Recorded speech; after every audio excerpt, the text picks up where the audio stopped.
The question for consideration is this.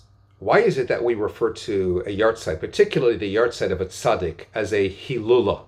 What is the term Hilula? The term derives from the Gemara when we're told, Chatoi ve'achol, Chatoi v'shesei, hurry up and eat, hurry up and drink, because life is essentially a Hilula, by definition, a wedding. Rashi explains, it's just like a wedding is essentially a one-off event. It's here today, gone tomorrow. That's the reality with life as well, so hurry up, chaperayim.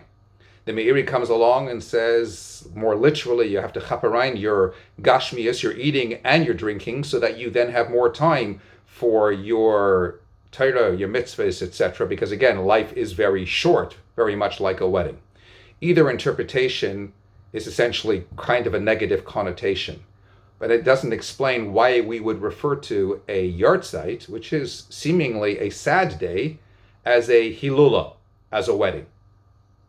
And the understanding of this would be as follows. Let's consider a theme from Shabbos Parshas B'Shalach.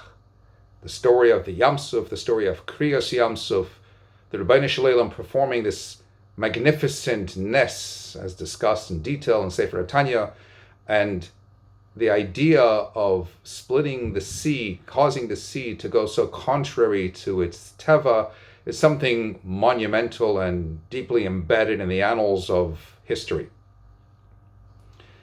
The Gemara tells us, when it comes to Shidduchim, the Gemara in Saita, Gemara in Ma'id Katan, that it is as difficult for the Eibishter to be able to bring two people together as it was to perform Kriyas Yamsuf. And of course, the Gemara asks the obvious question, but isn't it the case, already 40 days before the formation of the child, the Eibishter already determines Bas Pliny Lepliny?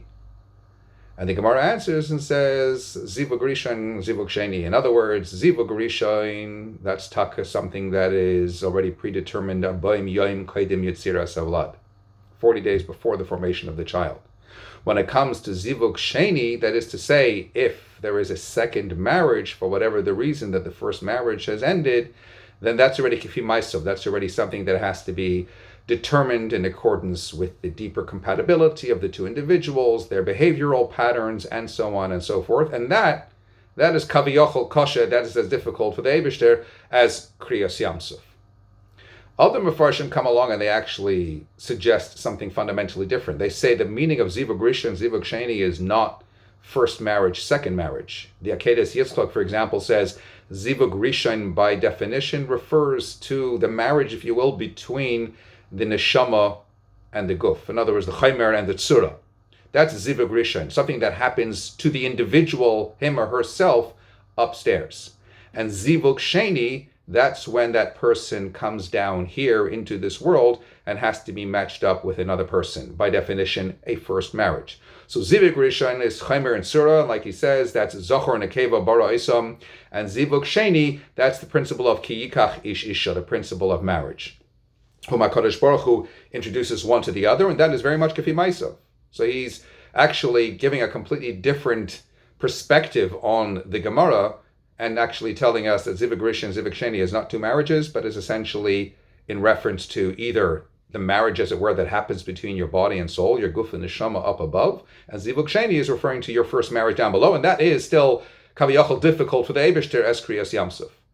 Then there comes others like the Be'er Sheva, who was a Talmud of the Levush, and he actually says, Ra'isi Perushim Rabbi, I've seen many explanations, etc.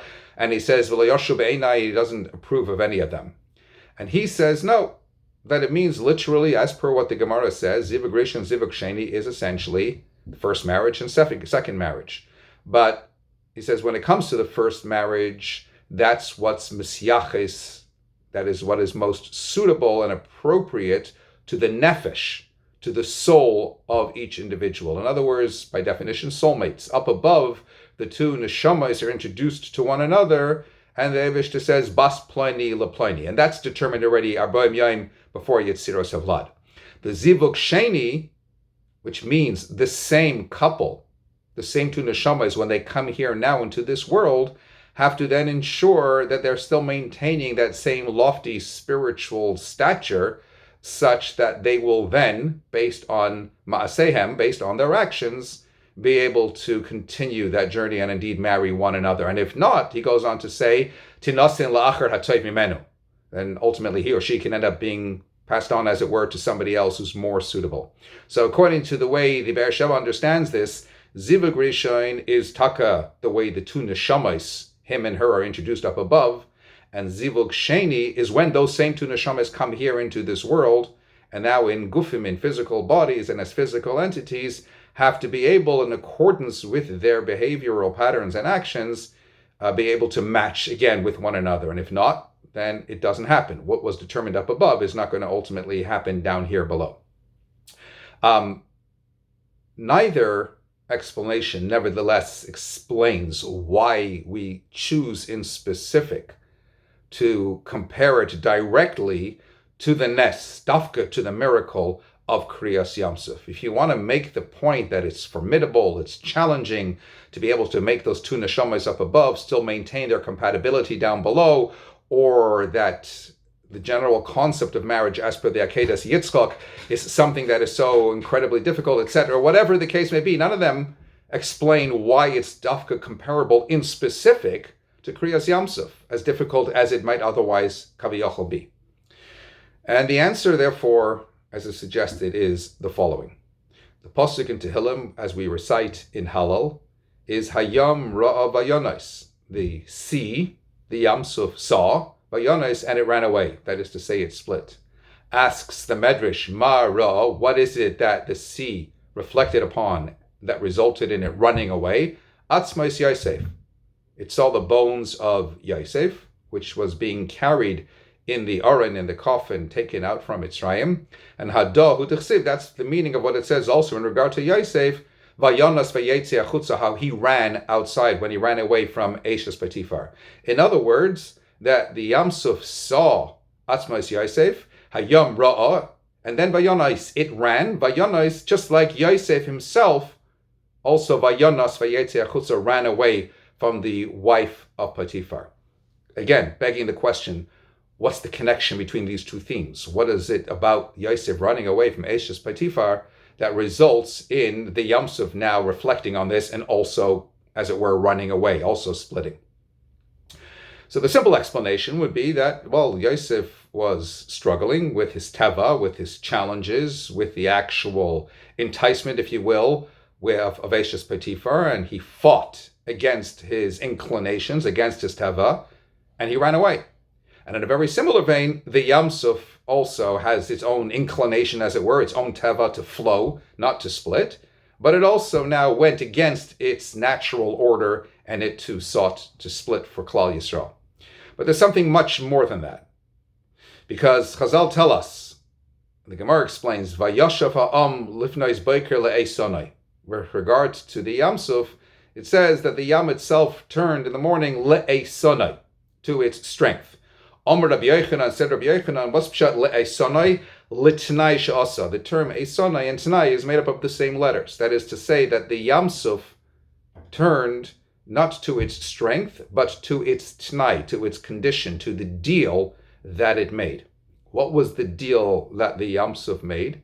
Already at Maaseh Bereshis, when the Eibishter was bringing water into the world, when the Eibishter created water, the Eibishter presented the neshamas of Klal Yisrael before the Yamsuf, before the waters, as it were, and the Eibishter said to the Yamsuf that when the time comes, these neshamas will be standing before you, and when these neshamas stand before you, you must ensure to run counter to your otherwise typical nature, and you have to actually split before them. That was the Tanai, that was the condition that Hashem, the Eibishter, brought the Yamsuf into being, or the waters into being, in the first instance. Which begs again a question. If that was already a Tanai made by Maaseh Bereshis, then that's what the Yamsuf has to do. It made that condition. It was under those terms that it was brought into being in the first instance. So why does it now have to wait till it sees Atzmos Yosef, the bones of Yosef, before it suddenly gets inspired again to go ahead and split? And the answer is this. Yes, the neshamas, the souls of Klal Yisrael, of those who would be leaving Mitzrayim, were presented before the Mayim, before the waters of the Yamsuf, up above. But here we are 210 years later, after Golos Mitzrayim, after all the suffering and after all the servitude, when I would say, Elu Avdei Avodah Zarah, Elu Avdei Avodah Zarah, not just the Mitzrayim, but the Bnei Yisrael were also being Avdei Avodah Zarah. That's why the Eibishter himself had to step in to be able to actually rescue them. Lo Yal Yidei Malach, Lo Yal Yidei Sorof, etc. And like the Rambam himself categorically says in Hilchos Avodah Zarah, Ech Shalomdu Mimaiseyim Shalom Mitzrim, they learned from the actions and the behavior of the Mitzrayim, V'rak Mitzad Avas Hashem, only because of the Eibishter's love, V'hashvua L'ha'avos, and the oath that the Eibishter made to the Avos, Avraham, Yitzchak, and Yaakov, only on account of that Nigalu where they ultimately redeemed. In other words, and actually the Medrash in Shemais actually says also that when Samol, the Sultan, comes and is Mekatrik, actually by the Yamsuf, and he says, Rebbeinu Shleilam, Ad Achshav Avdim Avodah Zarah, until now they're being Avdim Avodah Zarah, Vatza Karei Lahem Es Hayam, you're going to go ahead and split the Yam for them? So in other words, by definition, there's a lot of opposition to this happening now for these Bnei Yisrael. You see, the Yamsuf didn't want to split. These are not the same neshamas with which I made that deal, with which I made that condition all that time ago. Those neshamas were pristine, they were pure, they were holy. But here, what's standing before me, I don't recognize them. The Yamsuf doesn't want to split. And only then thereafter, when it sees Atzmais Yosef, it sees the bones of Yosef, is it inspired to do so. Why is that so? Now the Rebbe writes, it's brought in Teres Menachem, Tafshim Mem Ches, that famous known idea in Chassidus in general, that the Avos, Avraham, Yitzchak, Yaakov, they were all shepherds. The Shvatim, by and large, were also all shepherds. As they said before Parai, Gam Anachnu, Gam Avosenu, we're all shepherds. And the reason why they were all shepherds is obviously, as we know, because they wanted to be able to maintain their hisbodedus, to be able to be continuously, deeply connected in whichever way with the Eibishter, and as distant as possible from all the tumult and all the huppala that might otherwise go on in city life, as it were. They wanted to just be able to continue to be Isaac and Avodas Hashem. And being a shepherd lends itself to that opportunity. Against that, Yosef HaTzadik wasn't a shepherd by any means whatsoever. On the contrary, he becomes Mishnah Lamelech, he becomes second in command, he becomes viceroy in Egypt. He's Mashpir L'chol Am Haaretz. He's the one responsible for indulging himself so utterly and thoroughly in the Gashmias, in providing food for all the people of the land and everybody else besides. And that was the Chiddush of Yosef. The Chiddush of Yosef was that he was somebody who was able to be Isaac in all in Yonei Olam Hazeh, all material aspects, completely, thoroughly entrenched in this world, as it were, and nevertheless remained in a Maimon Amatzev in such a supreme level of spirituality, and a continuous dveikus himself, a continuous attachment with the Eibishter. The Mittler Rebbe in Teres Chaim actually brings on the pasuk Vehem lo hikiruhu, when it says the brothers didn't recognize him, he recognized them, they didn't recognize him when they came before Yosef. Says the Mittler Rebbe in Teres Chaim that, well, Rashi tells us very pashut that they already had beards before he was sold down to Mitzrayim. He was a lot younger. Now he's sporting a beard. So obviously, physically, he looked different and they didn't recognize him. So Mittler Rebbe asks a question, but still, why couldn't they possibly recognize him? At least, if nothing else, considering their own level of ruchnius, they should have been able to sense that he was an Ivri. They should have been able to sense a certain uniqueness in his neshama, a certain compatibility, if you will, even with their neshamas. Especially considering the levels which they themselves were on. It's something that they should have had a certain kind of spiritual sensitivity to, if you will. And the Mittler Rebbe goes on to explain and says in these words, there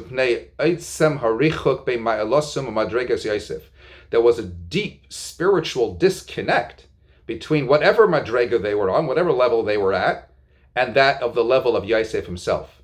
And the Mittler Rebbe says further, Nivdal Merema Me'erkum B'tachlis. He was so utterly separated and elevated from whatever level they were at in the most absolute way. In other words, by their understanding, it is absolutely impossible to be so directly involved in Gashmias, in the material of this world, and at the same time maintain your lofty spiritual stature. And that's something they couldn't get. They weren't at that level. They were shepherds, and that's why, because that was the level they were at. And therefore there was this complete spiritual disconnect. There was no way they would even be able to recognize him, because he was so above and beyond anything that they could actually relate to. And this dissonance, if you will, of being involved in the material and still maintaining your spiritual, being so submerged in the Gashmias, and still maintaining your Ruchnias, was particularly manifest by Eshes Potiphar, both in terms of the risks that presented themselves and indeed the end result. In other words, because even in the household of Potiphar, Yosef himself is so heavily involved and he's so deeply engrossed in everything that is going on in the household of Potiphar, and that's what lends itself to the potential risks with regard to Eshes Potiphar. But then, ultimately, considering his greater lofty status and his lofty stature, he was able to dig deep, he was able to summon the strength, and therefore, Vayonas Vayetze Achutza, he was able to run outside, he was able to break away. Now consider the following. This notwithstanding the fact that Yosef knows that he's going to endure all kinds of pain and torment as a result of running away from Eshes Potiphar. The Gemara in Yuma gives a detailed account of all the threats that she posed to him. In fact, there's a sikha from the Rebbe, I believe it's Tafshin Chof, where the Rebbe asks the question, what does it mean when it says, he saw an image of his father in his mind's eye? On a practical level, again, you could say he saw his father and it triggered his conscience, and he sees his father who battled against the embodiments of Esav and Lavan, etc., and prevailed, and he's going to throw that all away for a few moments of transient pleasure. But the Rebbe goes on to explain and says something altogether different as well. There's something else that Yosef saw. You see, again, you have to wonder, why didn't he capitulate? Again, she's threatening him. His family's abandoned him. She's threatening him in graphic detail discussed in the Gemara in Yuma about how he would essentially be thrown away into a prison, cast away ultimately, as it were, forever. So why doesn't he maybe just capitulate, give in? And the answer is he saw an image of his father. What's the point? Shufra de Yaakov, the Gemara tells us, me'en Shufra de Adam Harishon. Yaakov himself looked a lot like Adam Harishon.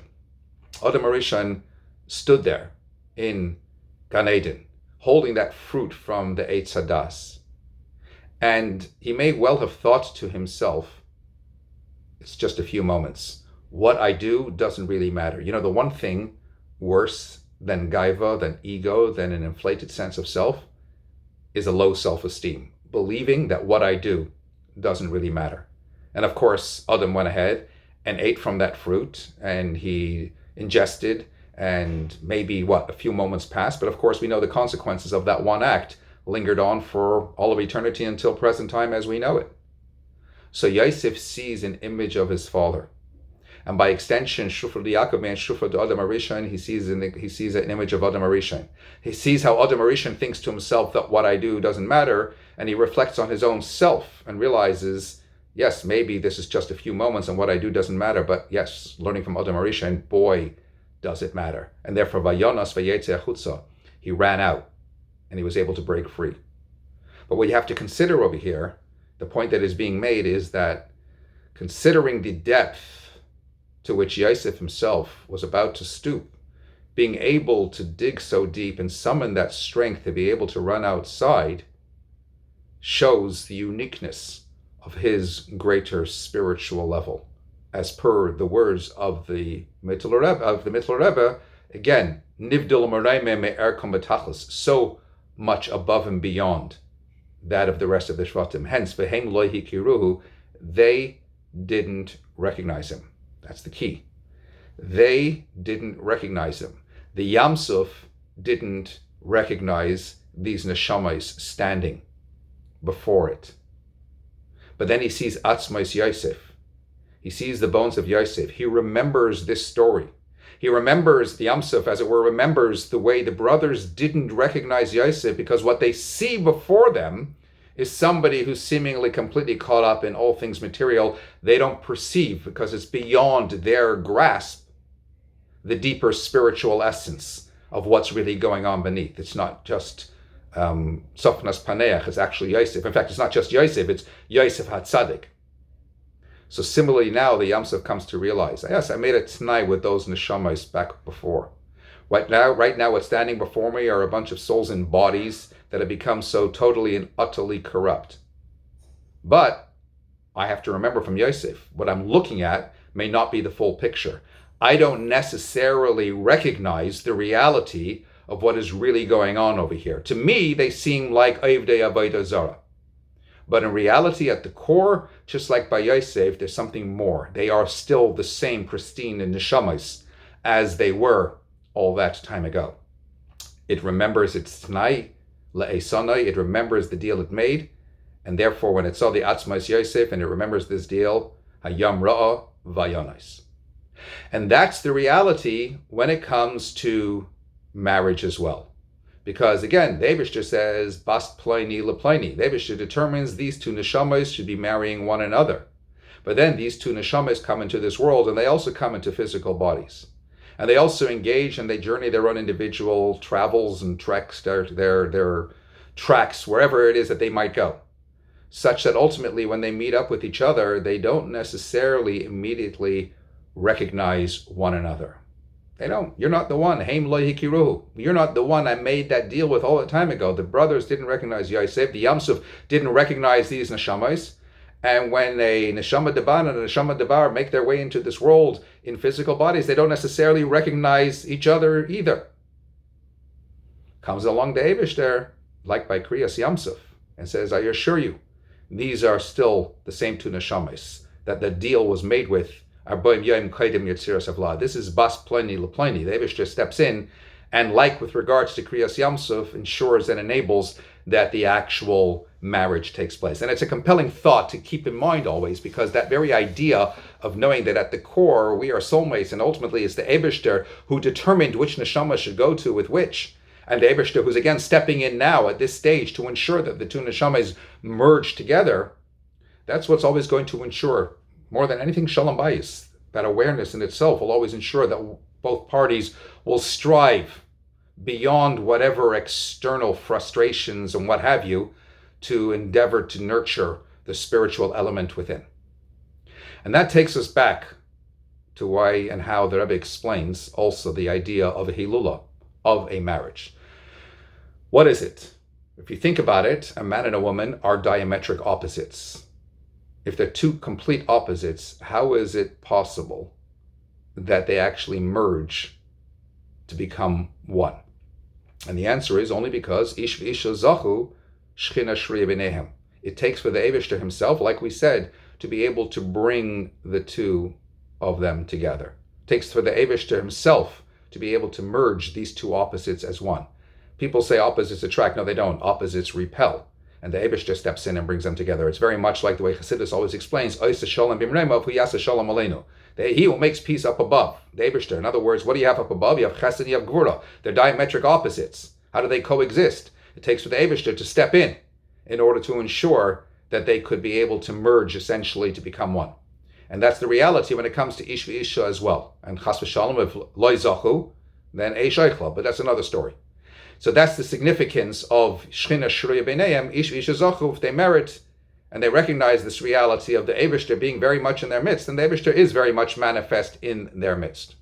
And it's precisely at a Hilula, at a wedding, that these two opposites are actually brought together, and that the Shechina then comes and rests between them. And as a direct result of the fact that they only are able to coexist and become one on account of the Shechina being very much manifest as a third partner, so to speak, in their midst, that they're in turn able to do that which only the Eibishter himself can otherwise do. They're able to procreate. They're able to bring new children into the world. They're able to draw more neshamas down here into this world. And that sort of wedding that takes place between a husband and wife, somewhat as per the Akedas Yitzchak earlier, is exactly the same sort of wedding that takes place between a guf and a neshama. Because up above, a guf and a neshama, again, a guf and a neshama are two opposites. And never the twain shall meet, as the expression goes. And it's only because the Eibishter himself steps in and the Eibishter himself ensures that the neshama, which is all ruchni, should be able to go into a guf, which is all gashmi, two complete opposites, but the Eibishter brings them together. And that is to say, every individual is also able to produce personal offspring, personal peiros, personal fruit, which by definition mean the mitzvahs that we do. Our mitzvahs are our children. Ma'aseh Toldoseim shel tzadikim ma'asim tovim. So coming back to our point, when is this most obvious? When is this most manifest? This uniqueness of this marriage, this merger between two opposites, that is to say, between the neshama and the guf, that's dafka at a time of histalkus. Dafka at that point when the neshama itself goes back to its original source above, and the guf is el alfar tashuv. Like the Mishnah in Pirkei always tells us, al karchach hatachai, al karchach hatameis. A person is born against his will, and a person dies against his will. And the Rebbe asks the obvious contradiction. If you're born against your will, it means you don't want to be here, so why are you dying against your will?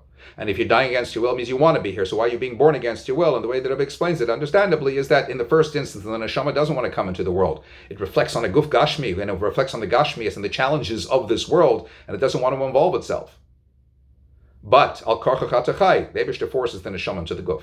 And then the neshama comes to realize that it's only through the guf that it is able to do more and more, create more and more peiros, more and more children, that is to say, the mitzvahs, the ma'asim tovim, that it is able to elevate itself to a point even higher than where it was prior to its initial descent. It doesn't want to leave, and therefore, ultimately, the neshama is forced to leave from this world.